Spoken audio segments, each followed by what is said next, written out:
The, the, the initial incident here happened on November 27th, 2018. There was a shooting on Edson Street in the city of Buffalo that resulted in the loss of a life of a 21-year-old woman. The alleged perpetrator was her ex-boyfriend. Mr. Casado was arrested that evening. He was arraigned on November 28th, the day later, in front of Buffalo City Court Judge Calvo Torres, and he was remanded without bail. We put the case in a grand jury very soon. He was indicted on murder in the second degree, and he was arraigned on that indictment on February 1st of 2019. At the arraignment, Judge Mahalski remanded him without bail. At that arraignment, Mr. Casado's defense lawyer told the judge on the record that he was planning on coming back in the future and making a bail motion. That bail motion was yesterday. An assistant DA from my office, along with the defense attorney, appeared in front of Judge Mahalski. The defense attorney argued that the defendant had significant family in the area. He argued that he had a job and that his employer was willing to bring him back and actually work. That he had no passport, that he had significant ties to the community, and that he was not a flight risk. We argued just the opposite. We argued that he was a flight risk. We argued that now that he's been indicted, he is facing 25 years to life in jail. And that, in and of itself, makes him a flight risk. In addition, one of the elements that a judge can look at when setting bail is the accused character. And we argued to the court that the accused showed his character. He showed his character by not being able to resolve any differences that he had with his ex-girlfriend in a civilized, normal manner. That he took the steps to shoot her and kill her. That's how he resolved his differences, and that goes to, in my opinion, his character. And so we argued strenuously that he be kept in remand and not let out. But the judge let him out on bail for $175,000 cash or bond, which a bond is only 10%. So he came up with $17,000 and posted bond yesterday, and he is now out while the victim is dead, buried in the ground.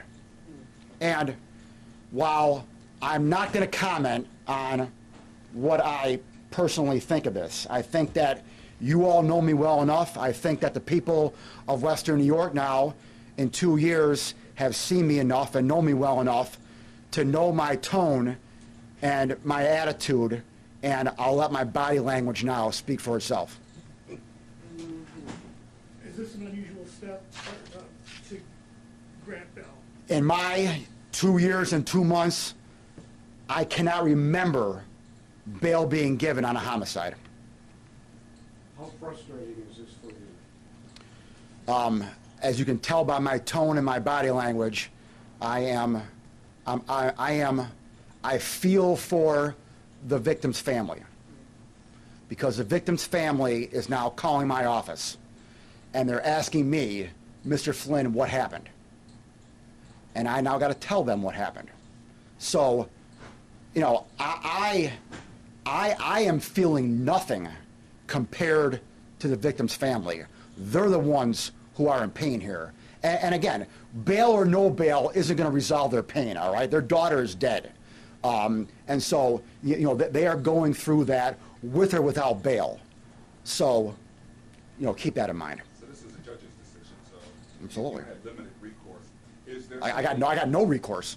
Is there something you could do to protect any witnesses, family, who you feel might be in peril? Yes, but I don't want to elaborate too much, because if I elaborate too much, I may talk about the potential of any witnesses that may or may not exist. So I just don't want to. I don't want to get in that too much. But obviously, I have told the family that we are going to prosecute this case to the fullest extent possible. And in the course of that conversation, I hopefully told them that I am confident that at the end of the day, we are going to get justice. What was the family's response initially? They were very upset about this, and that's what led to the phone calls to my office. Is there a trial date set? No trial date set. We got a further proceeding set date for March 15th. So we'll proceed with the next court date, and we'll go from there. This is also one example of of a conversation that's being taken place now in Albany. All right, we have a situation where there are a lot of bills that have been bantered back and forth in Albany about bail reform. And I am a living example of someone who believes in bail reform. I've, on my own, started bail reform a year ago. We're not asking for bail on misdemeanor and nonviolent felonies at all, unless there's a good reason for it, all right? And a good reason is like 1% of the time. A good reason to ask for bail in a misdemeanor or a nonviolent felony is in a domestic violence situation. Believe it or not, there are a lot of DV cases that are misdemeanors, okay? And if you have a DV case where an individual has violated an order of protection to stay against their ex-girlfriend or ex-boyfriend, to not harass their ex-girlfriend or ex-boyfriend, and they violated that order of protection, then I should be able to ask for bail in that case, all right? When the current bill that's being bannered about right now for violent felonies has the language that the judge can remand the individual without bail. However, 3 days after the arrest and arraignment, I've got to come into court and justify why bail should be kept on a violent individual.